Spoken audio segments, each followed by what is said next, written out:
सत्ता में आज, लेकिन सबसे पहले बात करते हैं अमेरिका के राष्ट्रपति ट्रंप की, जो इस वक्त दो नाव पर सवार हैं। एक तरफ तो वो युद्ध वाली चिंगारियां भड़का रहे हैं, दूसरी तरफ शांति के कबूतर उड़ा रहे हैं।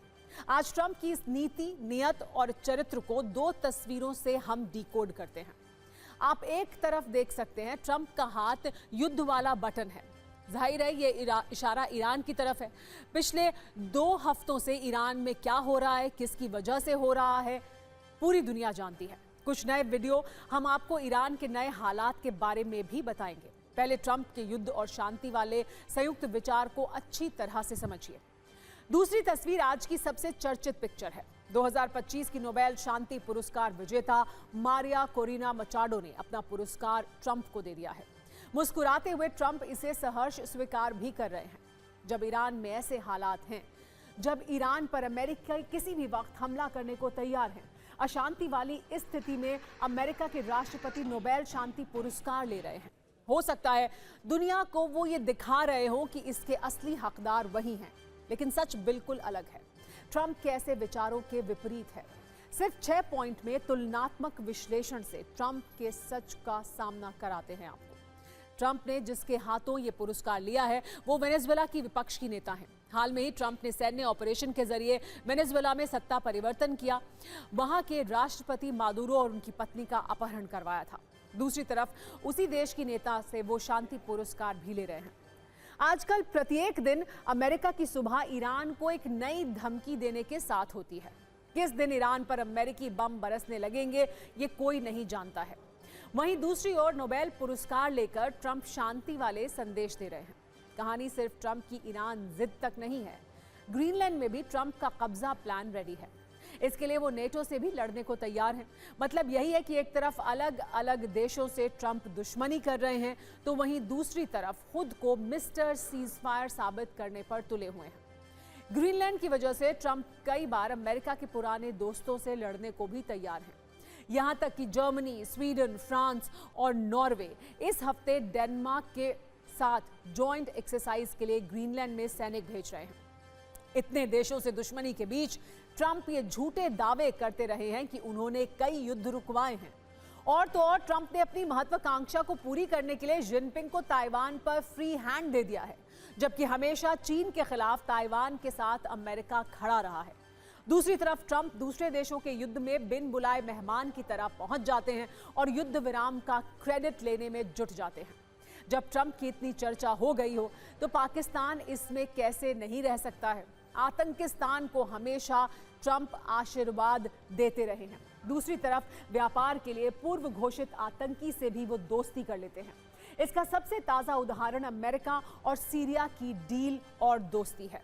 सवाल यही है कि नोबेल शांति पुरस्कार के second hand winner Trump Iran में और कितनी अशांति लाने वाले हैं। ईरान को लेकर अमेरिका की असली तैयारी क्या है, अगला प्लान क्या है, इसको लेकर भी 2 तरह की चर्चाएं हो रही हैं। पहली ये कि ट्रंप ने नोबेल शांति विजेता से नोबेल प्राइज लिया, तो क्या इसके बाद वो खामेनेई को बम और मिसाइल वाला सरप्राइज देंगे? क्या अमेरिका ईरान पर हमला करने वाला है? अमेरिका और ईरान में जारी संघर्ष के बीच अपडेट यही है कि पश्चिम एशिया में अमेरिकी फाइटर जेट की तैनाती बढ़ गई है। अमेरिका अपने नागरिकों को पहले ही ईरान छोड़ने के लिए कह चुका है। ईरान में ब्रिटिश दूतावास भी बंद किया गया है, कर्मचारियों को बुला लिया गया है। जर्मनी, पोलैंड, इटली अपने नागरिकों को ईरान से बाहर निकाल रहा है। अमेरिकी वॉरशिप अब्राहम लिंकन ईरान की तरफ बढ़ रहा है। दूसरी तरफ ईरान भी पूर्ण युद्ध वाले मोड में है। ईरान के टारगेट पर अमेरिका के सैन्य बेस हैं। IRGC, ईरानी सेना और बासिज फोर्सेस किसी भी वक्त हमले को तैयार हैं। खामेनेई के करीबी मोहसिन रिजाई ने ट्रंप को हमले की चेतावनी दी है। ये कहा है कि अमेरिकी सेना पश्चिम एशिया से वापस चली जाए, नहीं तो अंजाम अच्छा नहीं होगा। IRGC ने हाइपरसोनिक मिसाइलें भी तैनात कर दी हैं। इजराइल के 8 एयरफोर्स बेस और सैन्य ठिकाने ईरान के टारगेट पर हैं। ईरान के मशहद में आर्मर्ड व्हीकल्स की बड़ी मूवमेंट भी देखने को मिली है। बॉर्डर से लगे इलाकों में सैन्य तैनाती बढ़ाई गई है। वहीं ईरान पर ट्रंप और नेतन्याहू की भी बातचीत हुई है। ऐसा कहा जा रहा है कि ट्रंप ने नेतन्याहू से ईरान पर सलाह ली है। कहा यह जा रहा है कि नेतन्याहू ने फिलहाल अमेरिका से ईरान पर हमला रोकने को कहा है। वैसे अमेरिका और इजराइल क्या करेंगे, कुछ भी कहना मुश्किल है। यह भी कहा जा रहा है कि ये ईरान में तूफान से पहले की खामोशी है। ट्रंप ने कहा है कि फिलहाल ईरान पर अटैक नहीं करेंगे। सवाल यह है कि ट्रंप की बातों पर कितना यकीन किया जाए। खबर तो यह भी है कि ट्रंप की टेबल पर ईरान को लेकर अधिकारियों ने 3 विकल्प रखे हैं। पहला विकल्प यह है कि ईरान में विद्रोह को और भड़काकर खामेनेई का सत्ता पलट किया जाए। दूसरा विकल्प इजराइल के साथ मिलकर हमले वाला प्लान, जिसके संकेत ट्रंप और नेतन्याहू की बातचीत से भी मिले हैं। तीसरा विकल्प यह है कि क्या अमेरिका ईरान में वेनेजुएला जैसा ऑपरेशन करेगा? क्या खामेनेई का अपहरण किया जाएगा? क्या बिना जंग लड़े अमेरिका ईरान में सत्ता परिवर्तन कर देगा? सवाल यह है कि अमेरिका के लिए सबसे बेहतर विकल्प कौन सा है? ईरान के अंदरूनी हालात को देखने के बाद ऐसा लग रहा है कि विद्रोहियों के साथ मिलकर ईरान में तख्ता पलट वाला अमेरिका का प्लान ज्यादा कामयाब रहेगा, क्योंकि ईरान में विरोध प्रदर्शन तेज होता जा रहा है, हिंसक होता जा रहा है। विरोध प्रदर्शन में अब तक कम से कम 2677 लोग मारे गए हैं। ईरान में हिंसक प्रदर्शन की ये तस्वीर काफी कुछ कह रही है। प्रदर्शनकारियों के हाथ में बंदूक है। ये वीडियो ईरान की सरकार ने जारी किया है। ईरान का दावा है कि वहां विरोध प्रदर्शन में विदेशी साजिश हो रही है। जाहिर है ईरान का इशारा अमेरिका और इजराइल की ओर है। ईरान में प्रदर्शनकारी खामेनेई विरोधी नारे भी लगा रहे हैं, कई कारों में आग लगा रहे हैं, सरकारी संस्थानों पर हमले कर रहे हैं। वहीं दूसरी तरफ ईरान के सुरक्षा बल भी प्रदर्शनकारियों पर सरेआम फायरिंग कर रहे हैं। ईरान में सुरक्षा बलों के अत्याचार की ऐसी तस्वीरें भी ट्रेंड कर रही हैं। ईरान की पुलिस प्रदर्शनकारियों को चुन चुनकर पीट रही है। आंदोलन को कुचलने के लिए कठोर सजा दी जा रही है। ईरान में खामेनेई के विरोध में नारेबाजी हो रही है। मार्शल लॉ के बावजूद विरोध प्रदर्शन किया जा रहा है। ईरान में प्रदर्शन के खिलाफ खामेनेई की स्पेशल फोर्स IRGC सख्ती दिखा रही है। विद्रोहियों पर IRGC कमांडर फायरिंग कर रहे हैं। अब अमेरिकी राष्ट्रपति डोनाल्ड ट्रंप को मिले नोबेल शांति पुरस्कार की बात बताते हैं। आप सोच रहे होंगे कुछ दिन पहले ही तो ट्रंप का नोबेल सपना टूटा था, फिर उन्हें अब नोबेल शांति पुरस्कार कैसे मिल गया? दरअसल ये नोबेल शांति पुरस्कार उन्होंने जीता नहीं है, गिफ्ट में हासिल किया है। वेनेजुएला की विपक्षी नेता मारिया कोरिना मचाडो से, जिन्हें 2025 का नोबेल शांति पुरस्कार मिला था। यानी एक तरह से ट्रंप को सेकंड हैंड नोबेल पुरस्कार मिल गया, वो भी उन्हीं मचाडो के हाथों जिन्हें नोबेल मिलने पर ट्रंप काफी नाराज हो गए थे। यहां तक कह दिया था कि नोबेल समिति ने शांति के बजाय राजनीति को चुना है। लेकिन अब ट्रंप मचाडो से नोबेल मेडल का गिफ्ट लेते हुए काफी खुश दिखे, मानो उनकी सबसे बड़ी इच्छा पूरी हो गई हो। इसके लिए ट्रंप ने मचाडो को शुक्रिया कहा, लिखा, वो एक अद्भुत महिला है, मेरे काम के लिए अपना नोबेल शांति पुरस्कार दिया। ये आपसी सम्मान का अद्भुत भाव है। अब सवाल यह है कि आखिर मचाडो का ट्रंप को नोबेल मेडल गिफ्ट करना सामान्य भाव है या कूटनीतिक रिश्वत? उसका जवाब भी इसी गिफ्ट में छिपा हुआ है। मेडल के साथ मचाडो ने ट्रंप के लिए लिखा, आपके असाधारण नेतृत्व के लिए आभार। शांति को बढ़ावा देने, कूटनीति को आगे बढ़ाने और स्वतंत्रता की रक्षा करने के लिए ये मेडल आपको समर्पित है। साथ ही लिखा, ये वेनेजुएला के लोगों की ओर से आभार का प्रतीक है। आपने वो निर्णायक कदम उठाया जिससे वेनेजुएला को आज़ादी मिली, हम इसे कभी नहीं भूलेंगे। यानी वेनेजुएला की नेता विपक्ष की मचाडो ने ट्रंप की तारीफ में कोई कसर नहीं छोड़ी। माना जा रहा है कि ऐसा करके वो वेनेजुएला की सत्ता पाना चाहती हैं। निकोलस मादुरो के अपहरण के बाद ये कहा जा रहा था कि ट्रंप मचाडो को ही सत्ता सौंपेंगे, लेकिन उन्होंने उपराष्ट्रपति डेल्सी रॉड्रिग्स को राष्ट्रपति बनवा दिया। इसीलिए मचाडो ने नोबेल मेडल वाले गिफ्ट से ट्रंप को अपने पक्ष में करने की कोशिश की है। ट्रंप इससे खुश भी नजर आ रहे हैं, लेकिन नोबेल कमेटी के बयान ने उनकी खुशियों को ज्यादा देर टिकने नहीं दिया। कमेटी ने कहा, शांति पुरस्कार घोषित होने के बाद रद्द नहीं होता, इसे किसी दूसरे आदमी को नहीं दिया जा सकता। मेडल का मालिक तो बदल सकता है, लेकिन नोबेल विजेता नहीं बदल सकता। यानी विजेता मचाडो ही रहेंगी, फिर चाहे ट्रंप उनके मेडल को हमेशा के लिए व्हाइट हाउस में रख लें। आज महाराष्ट्र नगर निकाय चुनाव के नतीजों के बाद ठाकरे परिवार की राजनीति के लिए ये पंक्तियां बिल्कुल सटीक हैं। जहां 27 वर्ष के बाद देश के सबसे अमीर नगर निकाय मुंबई नगर निगम यानी BMC से ठाकरे परिवार की राजनीति का शटर डाउन हो गया।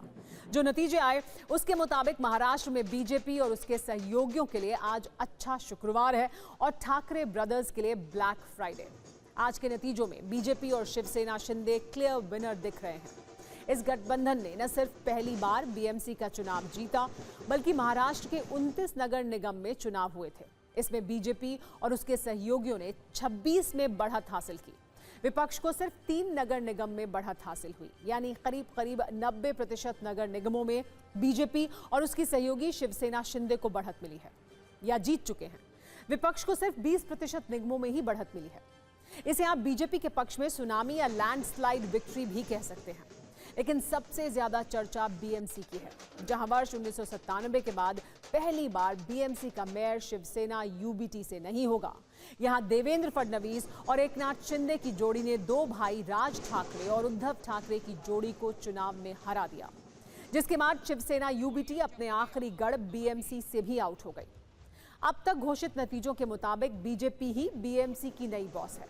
उसके गठबंधन को 127 सीटें मिल रही हैं, शिवसेना यूबीटी और एमएनएस को 73 सीट, कांग्रेस को 15 सीट, एनसीपी अजित पवार को 1 सीट और अन्य को 11 सीट मिलती हुई दिख रही हैं। इसमें एआईएमआईएम भी शामिल है। वैसे तो ये चुनाव लोकल लेवल पर लड़ा जाने वाला निगम चुनाव था, लेकिन मुंबई में मराठियों को लेकर उद्धव ठाकरे और राज ठाकरे राजनीति करते रहे हैं। इस बार दोनों भाई साथ आए, फिर भी वो हार टाल नहीं पाए। अगर नगर निगम चुनाव नतीजों को 7 पॉइंट में समझें तो साफ पता चल रहा है कि 1, मुंबई में सीएम देवेंद्र फडणवीस की अगुवाई में चुनाव लड़ा गया। उन्होंने काफी प्रचार किया, कहा जा सकता है कि उनका जादू चल गया है, उन्हें लोग पसंद कर रहे हैं।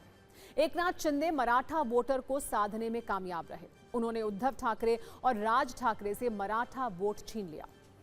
इन नतीजों से पता चल रहा है कि मराठा वोटरों में ठाकरे परिवार का 25 साल का वर्चस्व खत्म हो गया है।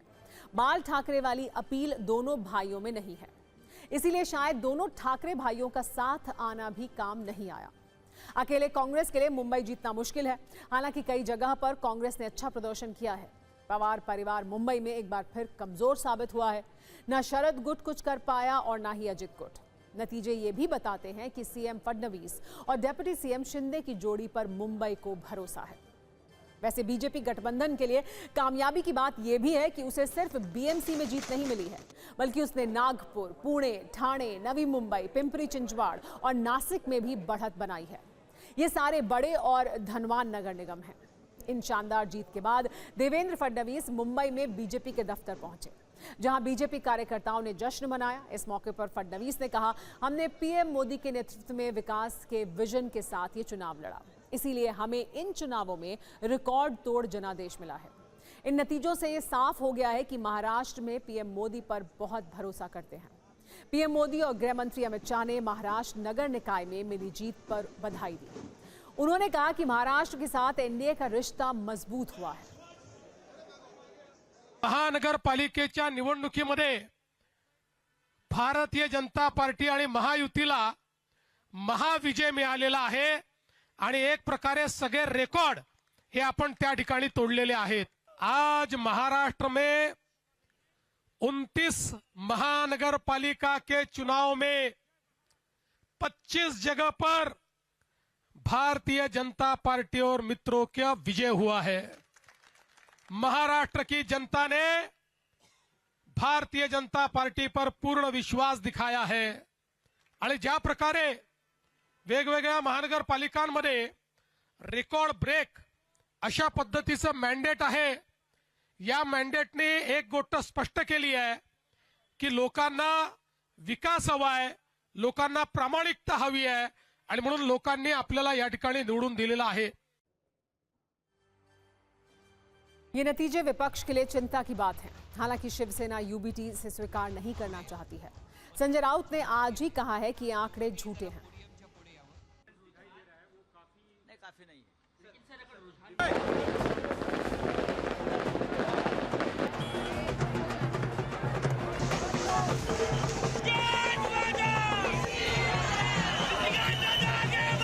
मुंबई में मतगणना जिस तरह से शुरू है, पूरे निर्णय नतीजे आने के लिए रात के 12 बजेगी, रात को 12 बजे। जो आंकड़े सामने आ रहे हैं वो झूठे हैं। मैं ये मानता हूँ कांटे की टक्कर है, टक्कर चल रही है। मुंबई से बाहर उनको विजय प्राप्त हुआ है, लेकिन मुंबई में अब तक पूरा युद्ध खत्म नहीं हुआ है। अभी मेजॉरिटी मेयर की कुर्सी पे जय श्री राम और आई लव महादेव के विचार के सोच के हमारे मेयर सब जगह महायुति के बैठने की पूरी तरीके से तैयारी है। हमारे महाराष्ट्र के मुख्यमंत्री देवाभाऊ को ये मिला, ये भगवा आशीर्वाद है। ये विक्ट्री हमें पता था होने वाली है, क्योंकि हमें विश्वास था, लोगों का जनमत दिख रहा था और विकास की जीत ऐसे हमें लगती है कि जनता ने जिसको वोटों से नवाजा उनका लीडर बनेगा और जिसको भी चाहे मेयर बनाए, लेकिन हम तो हमारी बात करें कि हमारा प्रदर्शन भी बहुत अच्छा हो। अब मुंबई के अंदर ही आप देख लो, अब तक अब अल्हम्दुलिल्लाह 6 जगहों के ऊपर हम जीत चुके हैं और कई जगहों के ऊपर हम आगे। तो ये दर्शाता है कि पब्लिक जो थी, जनता ने पूरी तरह से असद ओवैसी साहब की क़यादत को अपनाया।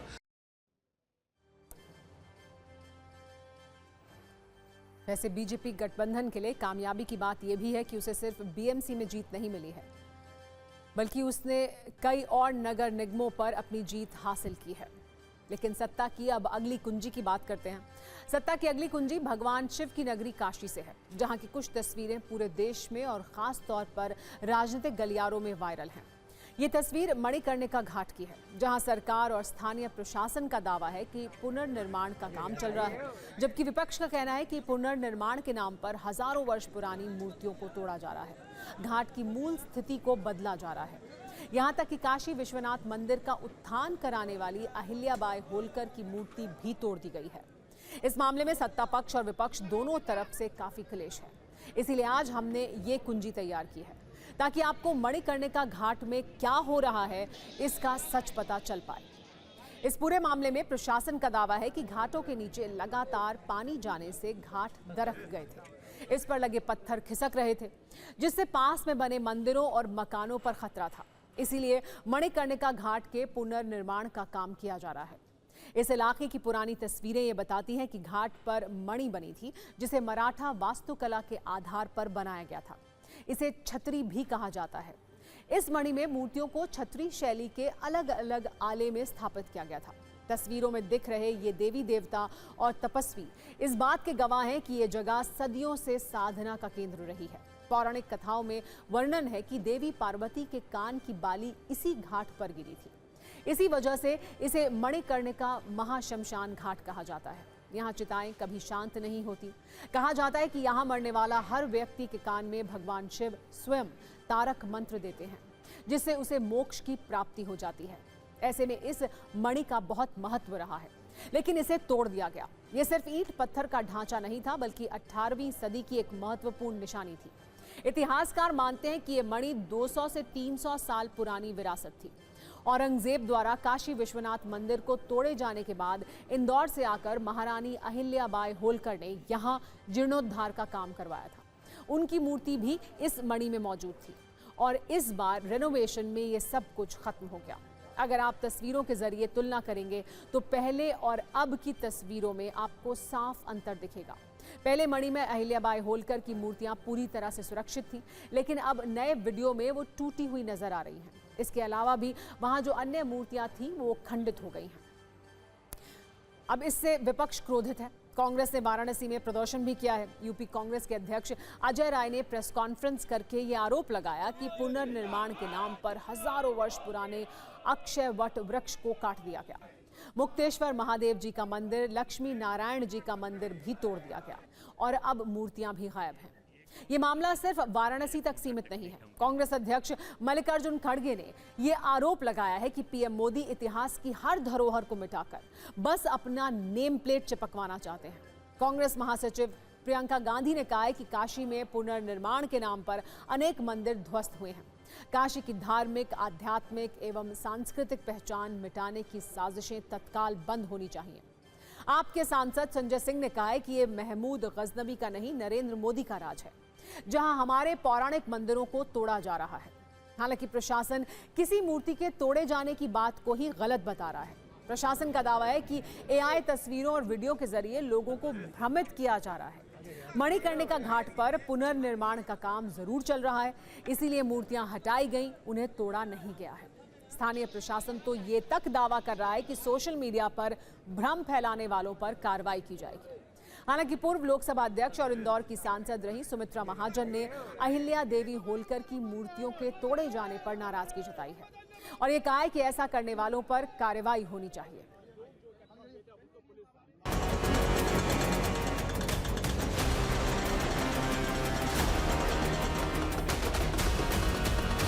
हिंदू धर्म की जो सबसे बड़ी विरासत है उसको पूरी तरीके से ये मोदी और योगी सरकार ध्वस्त कर रही है।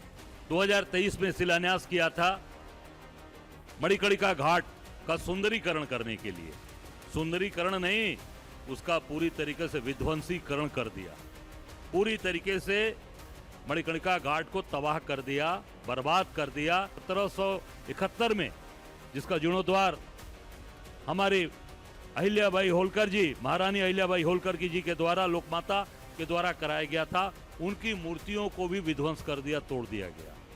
और जो सैकड़ों साल पुराने, हजारों साल पुराने वहां मंदिर थे, महादेव की शिवलिंग था, उसको ध्वस्त कर दिया गया, तोड़ दिया गया। काशी विश्वनाथ में जो घटना, शायद मैंने कई सारे पत्रकारों को सब बातें कह दी है, वो हुई है, वो दुखद ही घटना है। तो वहाँ भी ये हुआ है, लेकिन वो बड़ा हादसा है।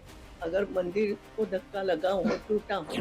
ये मणिकर्णिका घाट पे जो सौदा का कार्यक्रम था, इसको नए सिरे से घाट को विकसित करने का प्रोजेक्ट है, उसी पे कार्रवाई हो रही है। कोई तोड़ा नहीं गया, दीवार चूंकि स्ट्रक्चर हटाया जा रहा है, उसपे जो दीवारों की चित्रकारी बनी हुई थी, उसपे 2-3 मूर्तियां निकली थी। मूर्तियां क्या जो उकेरा गया था दीवार में, उसको सुरक्षित नमो घाट पे रखा दिया गया। जितने भी मंदिर हैं वो सब कुछ यथावत रहेंगे, उसमें किसी प्रकार का कोई परिवर्तन नहीं है। और जो कलाकृतियां जो हम लोगों ने देखा है, जो फोटोज़ हैं, उसको वापस से पुनर्स्थापित उसी रूप में किया जाएगा। इस चीज़ की भी परियोजना में व्यवस्था की गई। जो लोग भ्रामक जो ट्वीट कर रहे हैं या इसको सोशल मीडिया के माध्यम से फैलाने की कोशिश कर रहे हैं, उन लोगों को भी चिन्हित किया जा रहा है और उन पर भी नज़र रखी जा रही है। आवश्यकता अनुसार उन पर भी कार्रवाई की जाएगी। जो विपक्ष के लोगों ने आज प्रेस किया है, मंदिर टूटने की बात कर रहे हैं, इसीलिए हम लोग आपको लेके आए। तो आप देखिए वास्तविकता क्या है, और कोई छुपाने वाली चीज नहीं। ये मंदिर है जो लोग दिखा रहे हैं, वही गणेश जी हैं, वही नंदी जी हैं, यही मंदिर है। क्या ये मंदिर टूटा है? क्या अहिल्याबाई की मूर्ति सुरक्षित है, रखा गया है। जब घाट बन के शुरू हो जाएगा, जिस दिन होगा सबसे पहला उसको जिस स्वरूप में था उस स्वरूप में रखा जाएगा। फूटा बज चुका है, यानी सत्ता में आज का वक्त खत्म हो गया है। कल शाम 7 बजे आपसे एक बार फिर मुलाकात होगी। तब तक सभी न्यूज मित्रों से मेरी गुजारिश है कि वो सत्ता की न्यूज रील्स को ज्यादा से ज्यादा शेयर करें। और अब बारी है Realme 16 Pro सीरीज की। आइए जानते हैं क्या बनाता है इसे खास।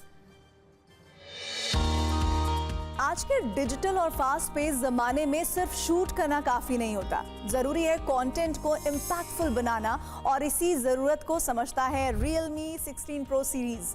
इस फोन के AI इंस्टेंट क्लिप फीचर से नॉर्मल वीडियोस बस एक टैप और कुछ ही सेकंड्स में बन जाते हैं पॉलिश्ड और social media ready. AI light मी स्मार्ट लाइटनिंग के साथ हर फ्रेम को बनाता है ज्यादा ब्राइट और प्रोफेशनल, जबकि AI स्टाइल मी के यूनिक AI फिल्टर्स देते हैं कंटेंट को फ्रेश, ट्रेंडी और स्टाइलिश लुक। तो अगर आप भी अपनी क्रिएटिविटी को ले जाना चाहते हैं नेक्स्ट लेवल, तो Realme 16 Pro सीरीज है एक परफेक्ट कंपेनियन।